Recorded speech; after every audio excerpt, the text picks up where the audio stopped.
Hello, amazing listeners. Welcome back to the Artificial Fluency Podcast. I'm Emma, and in today's episode, we're going to dive into a fun and exciting topic that will help improve both your English listening and writing skills. When you listen to real-life stories, you'll learn new vocabulary and how to use English naturally. So make sure you stay tuned until the end. And don't forget to press the like button if you enjoyed today's content. Let's start with a few questions. Have you ever been on a road trip with your family or friends?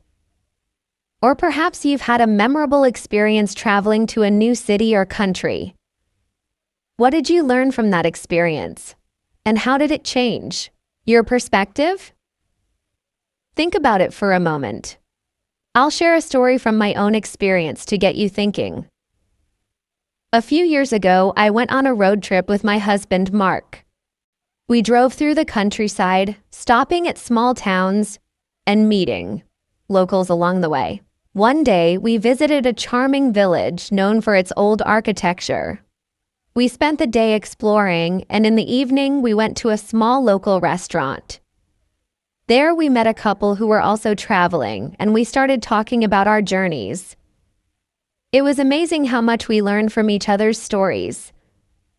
They told us about their favorite spots in the city, and we shared tips on where to find the best food on the road. This experience taught me that talking to people from different backgrounds can give you valuable insights and expand your understanding of the world. And the best part? I was able to practice my English with native speakers while enjoying the journey. Now let's think about another example. Have you ever had a challenging conversation at work or school? I once had a conversation with a colleague named Cele, who worked in the marketing department. We had different ideas about a project, and at first it was hard to find common ground. But by listening carefully and being open to her suggestions, we were able to reach an agreement. This experience helped me understand the importance of communication skills and how listening plays a big role in finding solutions. Learning English isn't just about grammar rules or memorizing vocabulary.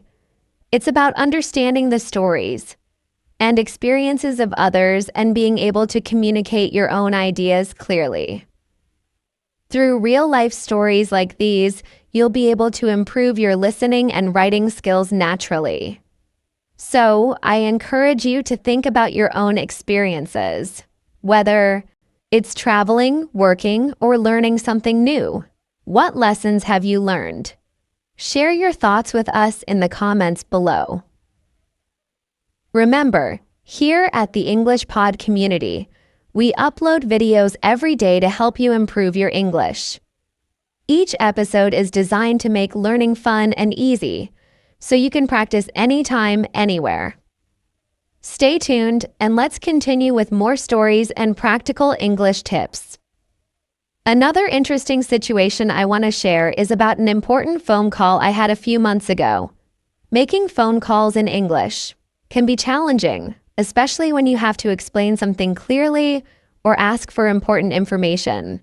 But the more you practice, the easier it becomes. One morning, I received a call from a delivery company. They told me that my package had arrived, but there was a problem with the address. I needed to explain where I lived and give clear directions. At first, I felt a little nervous. I wanted to make sure they understood me correctly. So I took a deep breath and spoke slowly. I said, "My house is on Green Street near the bakery. If you see a small blue gate, that's the entrance." The person on the phone repeated the instructions to confirm, and in the end, they were able to find my house without any problems. This situation taught me how important it is to speak clearly and use simple words when explaining something. If I had spoken too fast or used complicated words, the delivery person might not have understood me. That's why practicing simple, clear English is so useful in daily life. Have you ever had to explain directions or give instructions over the phone? How did it go? Think about a time when you had to ask for help or give important information in English. These real-life experiences can help you become more confident when speaking. Now, let me share another story about an unexpected challenge. One day, my friend Daniel invited me to his house for dinner. He told me that his grandmother would be there too. When I arrived, I greeted everyone and sat down at the table. His grandmother, Mrs. Wilson, was very kind, but she spoke in a soft voice, and I had trouble understanding everything she said. At first, I felt embarrassed to ask her to repeat herself, but then I decided to be polite and say, "I'm sorry, could you say that again?" She smiled and repeated her sentence more slowly. This made me realize that asking for clarification is completely normal and helps improve communication. Many English learners feel nervous about asking someone to repeat themselves. But remember, it's okay to ask. You can say, "Could you say that again, please?" Or, "I didn't catch that. Could you repeat it?" These small phrases will help you in conversations and make you feel more confident. Let's talk about an experience that many of us have had: going to a new place where we don't know anyone. This could be a new workplace, a new school, or even moving to a different city. It can feel exciting but also a little scary, especially when you need to communicate in English. I remember when I first joined a new office, I was happy about the opportunity, but I was also worried about how I would interact with my colleagues. On my first day, I walked into the office and saw groups of people talking to each other. They seemed comfortable, like they had known each other for a long time. I wasn't sure how to start a conversation or introduce myself. I kept thinking, what if I say something wrong? What if they don't understand me? But then I remembered something important. Most people are friendly and willing to talk if you take the first step. So I took a deep breath and walked up to a woman who was standing near the coffee machine. Her name was Sarah. I smiled and said, "Hi, I'm Natasha. I just joined the team today." She smiled back and said, "Oh, welcome. Nice to meet you. What department are you in?" I told her about my role, and soon we were having a conversation about work and even about where we lived. Just by starting with a simple introduction, I was able to make my first connection at the office. That day, I learned something important. Starting a conversation doesn't have to be complicated. You don't need to say something special or impressive. A simple greeting like, "Hi, I'm new here," or "Hello, nice to meet you," is enough to start talking. People appreciate friendliness, and when you make the first move, it becomes easier for others to respond.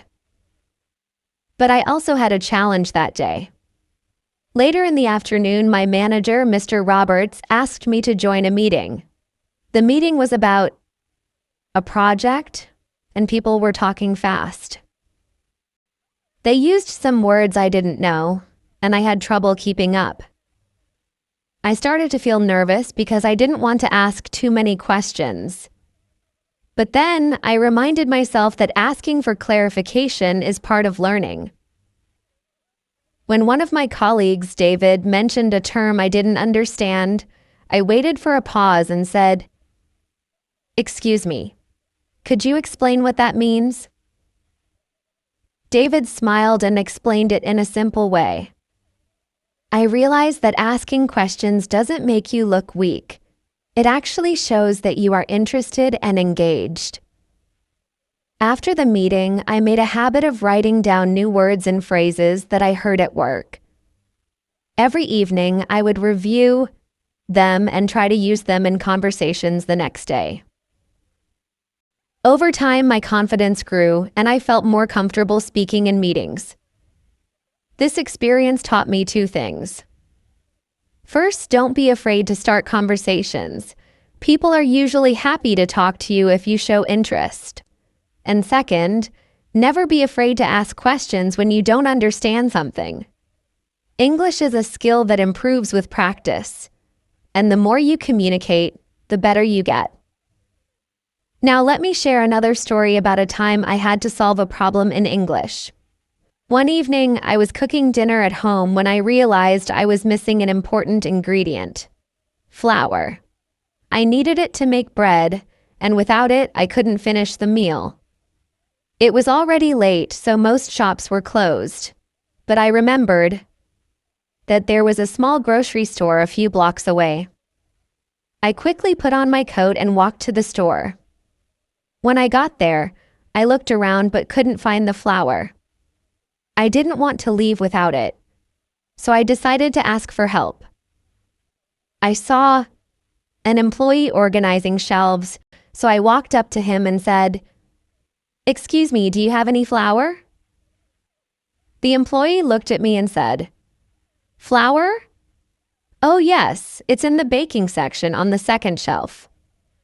I thanked him and found exactly what I needed. Now this might seem like a simple situation, but it reminded me of something important: speaking. English in real life is often about asking for help and getting information. If I had been too shy to ask, I would have left the store without what I needed. But because I asked, I was able to complete my dinner. This is why practicing simple phrases like, "Excuse me, where can I find?"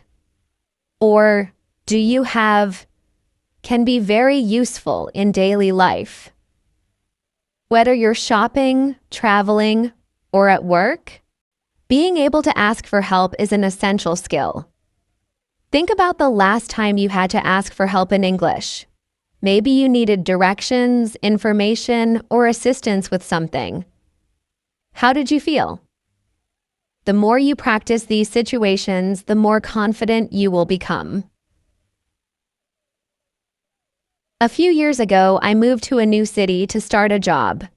The city was beautiful, but I didn't know anyone there, and I felt a little lonely. I didn't have any friends yet, and I didn't know the best places to go to meet new people. At first, I thought, maybe I'll just stay at home after work. But then I realized something important. If I wanted to make new friends, I had to go out and be open to meeting people. One weekend, I decided to join a local hiking group. I had never hiked before, but I thought it would be a great way to see the city and meet people. When I arrived at the meeting point, I felt nervous.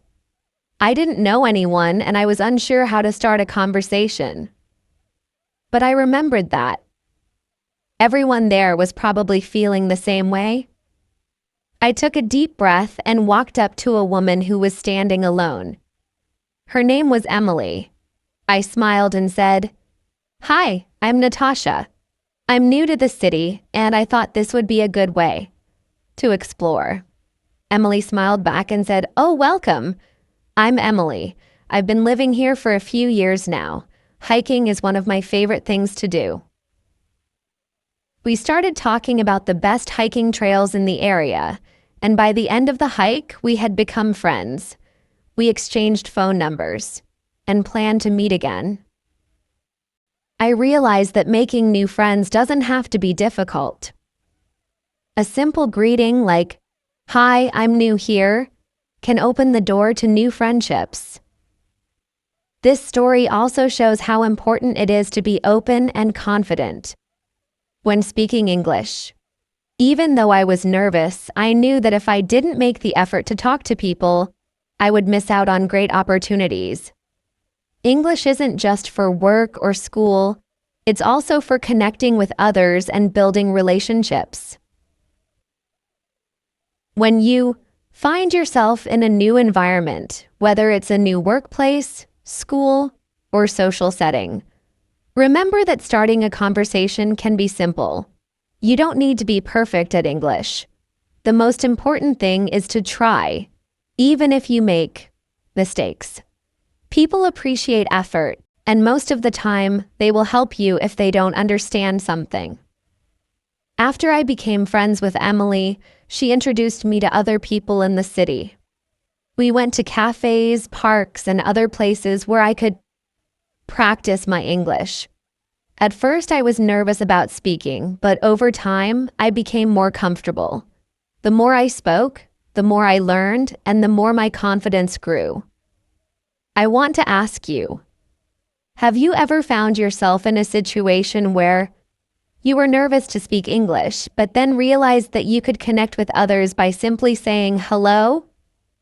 Think about that moment when you took the first step to talk to someone new. How did it feel?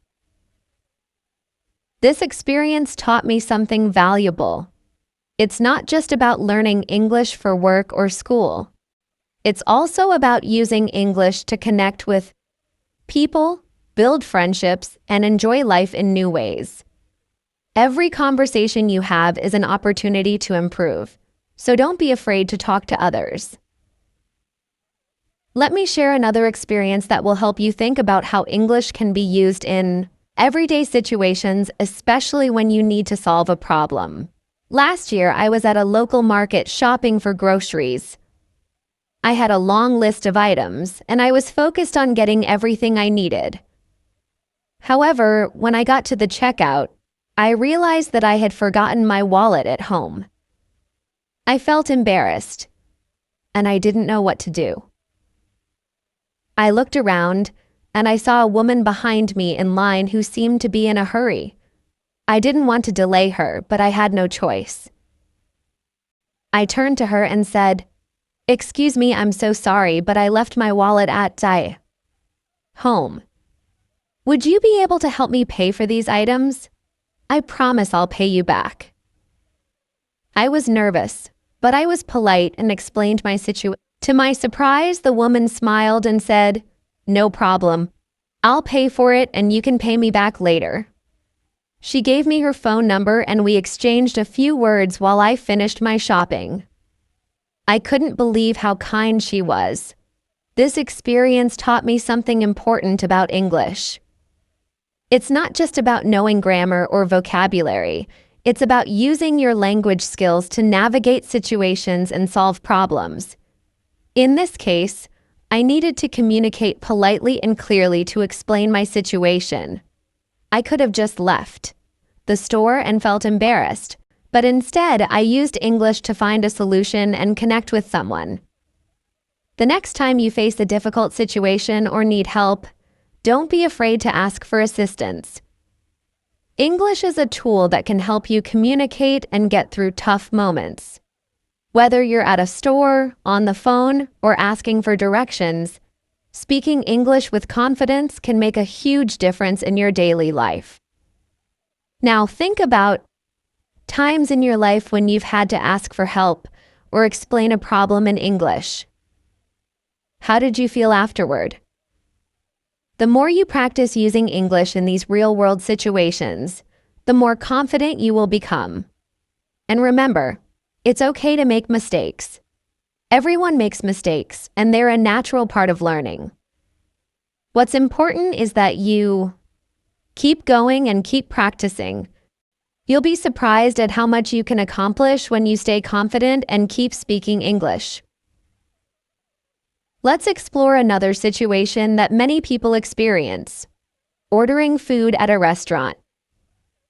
This might seem simple, but when you're in a new country or speaking a different language, even basic tasks like ordering food can feel challenging.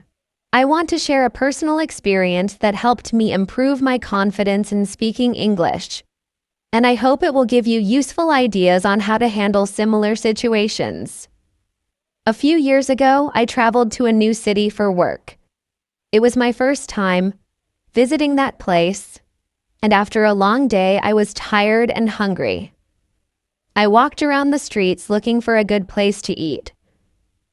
Finally, I found a small, cozy restaurant that smelled amazing. The menu was in English, but some of the words were new to me. I felt a little nervous. What if I didn't pronounce the dish correctly? What if I didn't understand the waiter?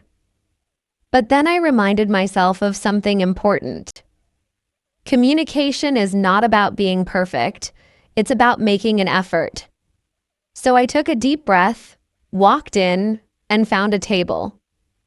A friendly waiter came over and handed me a menu. I looked at the options and saw something that sounded delicious. Grilled chicken with roasted vegetables. The waiter smiled and said, "Are you ready to order?" I nodded and said, "Yes, I'd like the grilled chicken with roasted vegetables, please." He asked, "Would you like any sides with that?"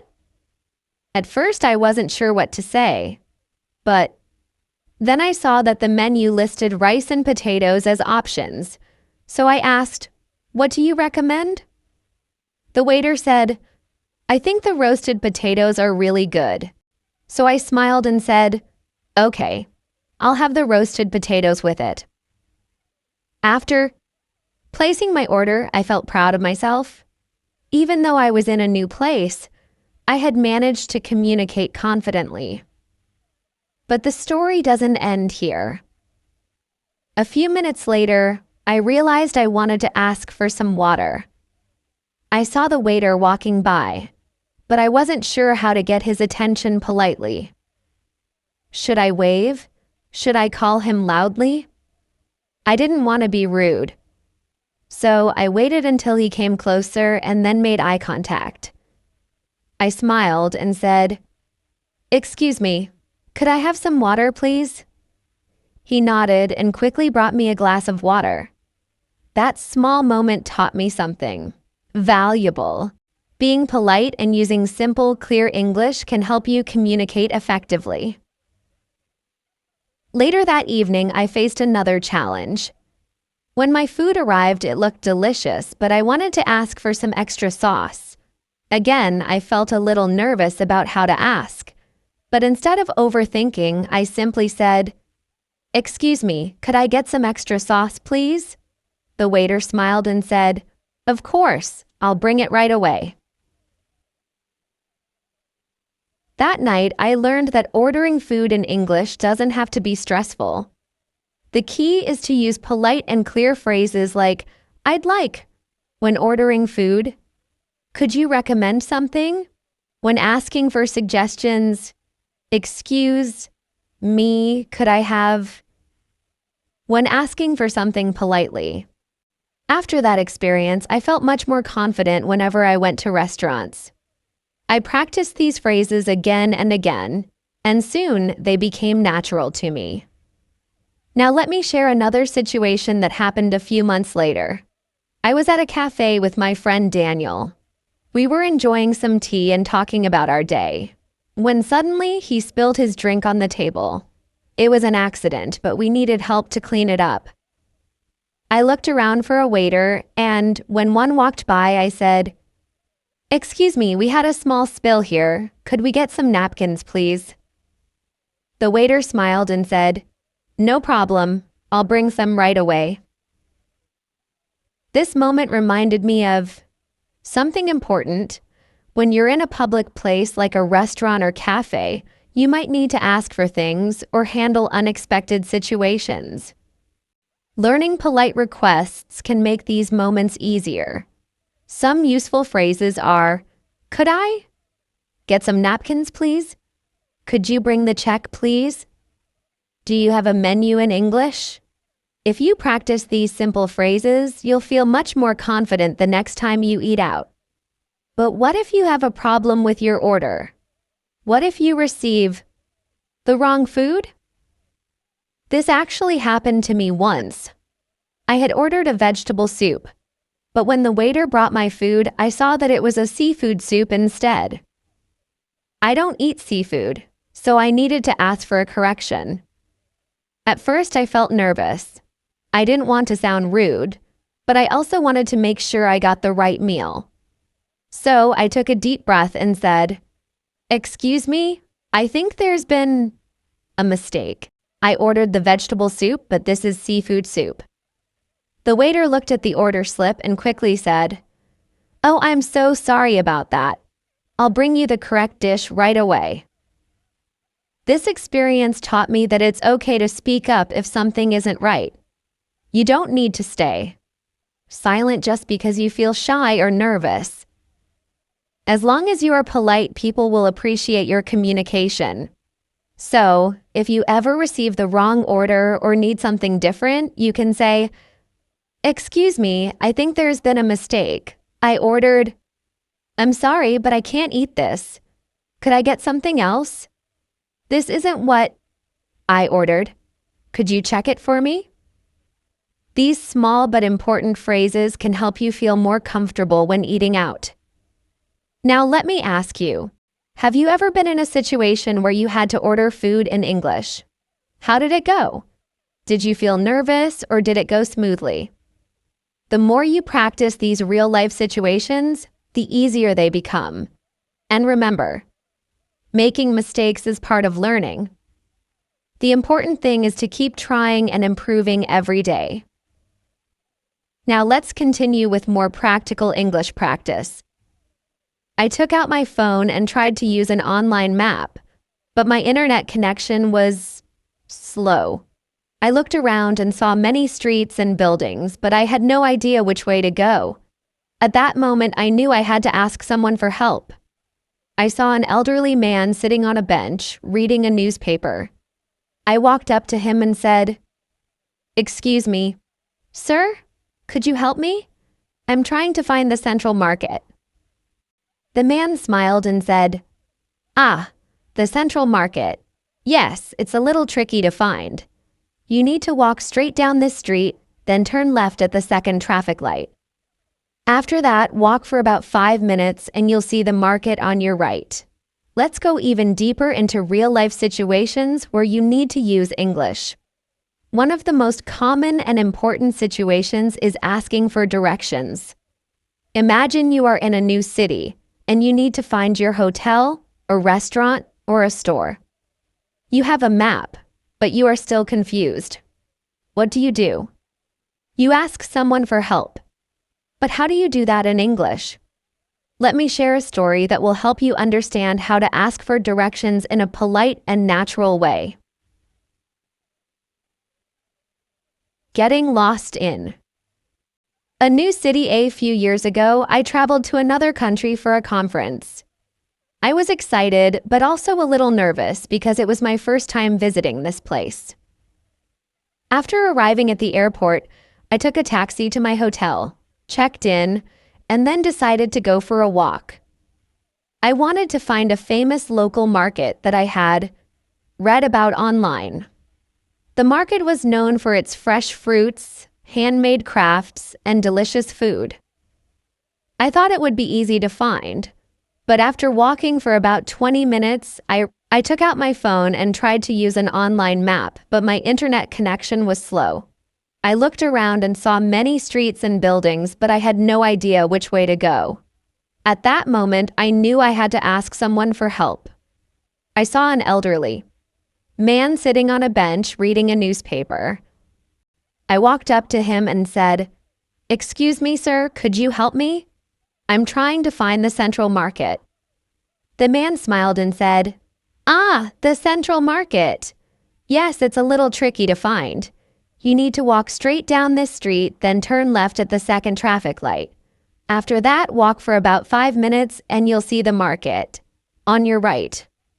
I listened carefully, repeated the directions back to him, and thanked him. I said, "Thank you so much. I really appreciate your help." He smiled and replied, "No problem. Enjoy your time at the market." I followed his directions, and within 10 minutes, I arrived at the market.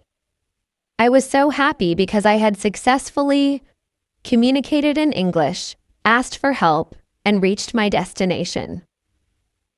How to ask for directions in English. This experience taught me an important lesson. Asking for directions doesn't have to be difficult. You just need to know a few simple phrases. That's all for today's episode of Artificial Fluency. I'm absolutely convinced that improving your cultural intelligence will take your English skills to extraordinary new heights. Remember, true fluency happens when you understand both the words and the invisible cultural context behind them. We'll explore the art of small talk, those seemingly simple conversations that can actually be the most challenging for language learners. Until then, this is Emma reminding you that language is the doorway to culture, and every new cultural insight brings you one step closer to true fluency. Keep being curious, and I'll see you next week for another mind-expanding episode.